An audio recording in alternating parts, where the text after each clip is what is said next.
Hi friends, ఎలా ఉన్నారు? బాగున్నారా? నేను మీ దివ్య.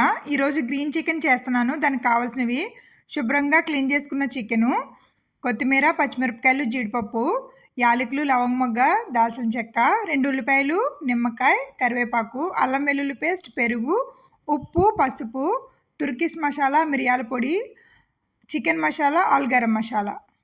ఇప్పుడు మిక్సీ జార్ తీసుకుని నేను చూపించిన పచ్చిమిరపకాయలు, జీడిపప్పు, కొత్తిమీర వేసుకుని మెత్తగా గ్రైండ్ చేసి పెట్టుకోవాలి.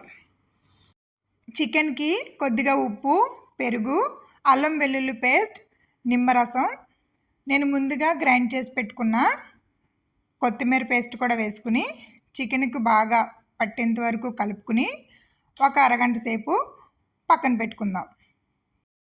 స్టవ్ వెలిగించి ప్యాన్ పెట్టుకుని ఆయిల్ వేసి ఆయిల్ హీట్ అయిన తర్వాత చూపించిన మసాలా దినుసులు, కొద్దిగా జీడిపప్పు, కట్ చేసి పెట్టుకున్న పచ్చిమిర్చి, ఉల్లిపాయలు వేసి 2 నిమిషాలు అటు ఇటు కలుపుతూ గోల్డెన్ బ్రౌన్ వచ్చిన తర్వాత చూపించిన కరివేపాకు కూడా వేసుకుని 2 నిమిషాలు మగ్గనిద్దాం.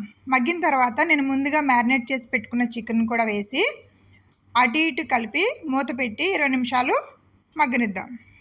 చికెన్లోని వాటర్ సపరేట్ ఆయిల్ పైకి తేలిన తర్వాత నేను మీకు చూపించిన మసాలా పౌడర్లన్నీ వేసుకుని అటు ఇటు కలుపుకుని 15 నిమిషాల పాటు వాటర్ వేసుకోకుండా సిమ్లో మగ్గించుకోవాలి. అంతే ఫ్రెండ్స్, ఎంతో టేస్ట్ అయిన గ్రీన్ చికెన్ రెడీ. ఇలాంటి మరికొన్ని వీడియోల కోసం మన ఛానల్ని సబ్స్క్రైబ్ చేయండి. బాయ్.